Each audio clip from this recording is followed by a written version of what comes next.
नमस्कार दोस्तों। आज आज हम कक्षा 12 के पुराने हिस्ट्री के क्वेश्चन ले आए हैं जो आपके एग्ज़ाम में हर साल रिपीट होते हैं। आइए देखते हैं। 1857 के विद्रोह का प्रमुख कारण और परिणामों का वर्णन कीजिए। तो आइए देखते हैं। 1857 के प्रमुख कारण क्या थे? राजनीतिक कारण भी थे। अंग्रेज़ों की साम्राज्यवादी नीति भी एक महत्वपूर्ण कारण था। लॉर्ड डलहौजी की गोद नीति, डॉक्ट्रिन ऑफ लैप्स, ये नीति भी महत्वपूर्ण थी और ये कारण भी महत्वपूर्ण था।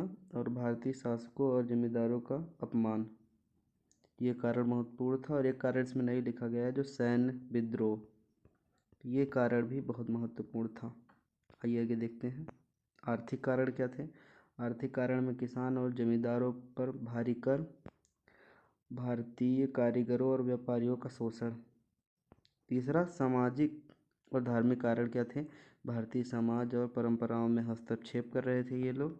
सती प्रथा और बाल विवाह जैसे सामाजिक सुधारों का विरोध कर रहे थे। अब यहाँ पे सैनिक असंतोष था, जो भारतीय सैनिकों को वेतन कम मिलता था। चर्बी वाले कारतूस ने धार्मिक भावनाओं को आहत पहुंचाई। ये प्रमुख कारण थे। अब इसका परिणाम क्या हुआ आइए देखते हैं। ब्रिटिश शासन में बदलाव। ईस्ट इंडिया कंपनी का शासन समाप्त कर भारत ब्रिटिश सरकार के सीधे नियंत्रण में आ गया। दूसरा परिणाम हुआ, रानी विक्टोरिया का घोषणा हुआ कि भारतीयों के धार्मिक और सांस्कृतिक अधिकारों को सुरक्षित रखने का वादा किया उन्होंने। भारतीय सेना का पुनर्गठन किया गया। भारतीय सैनिकों पर विश्वास कम किया गया और सेना में यूरोपीय सैनिकों की संख्या बढ़ाई गई। राष्ट्रीय भावना का उदय हुआ। इसमें विद्रोह ने भारतीयों में राष्ट्रीय एकता और स्वतंत्रता के विचार मजबूत किए, इत्यादि परिणाम हुए। अब आइए आगे दूसरा प्रश्न देखते हैं।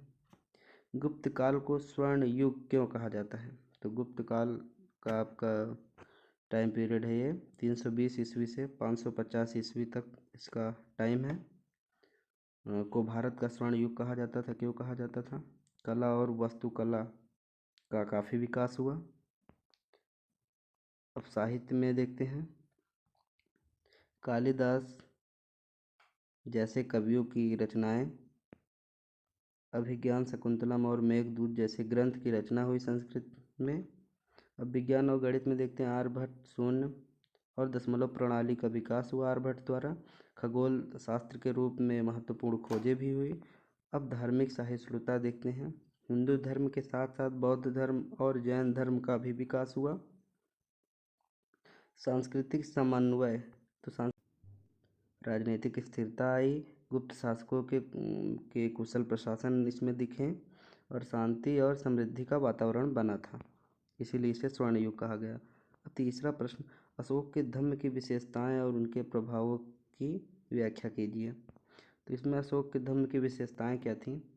ये सभी धर्मों के प्रति समानता दिखाते थे, मतलब अपने धर्म के जैसे ही सभी धर्मों को समझते थे। अहिंसा और जीवों के प्रति दया का भाव था इनका। सामाजिक और नैतिक आचरण पर जोर दिया इन्होंने। धार्मिक अनुष्ठानों के बजाय समाज सेवा की। अब अशोक के धर्म के प्रभाव देखते हैं। समाज में नैतिकता और एकता का प्रसार हुआ। धार्मिक समानता और सांप्रदायिक सौहार्द, इसका भी इन्होंने निर्माण कराया। बौद्ध धर्म का प्रचार प्रसार बहुत तेज़ी से किया इन्होंने, क्योंकि ये बौद्ध धर्म स्वीकार कर लिया था इन्होंने। युद्ध और हिंसा में कमी की, अपने युद्धों को कम किया और हिंसक चीज़ें जो थी उन्हें बंद किया। आज का प्रश्न यहीं पे समाप्त करते हैं। अब आगे भी हम इसी तरह की सीरीज लाते रहेंगे। इस पीडीएफ का लिंक हमारे वीडियो के डिस्क्रिप्शन में आपको मिल जाएगा। धन्यवाद।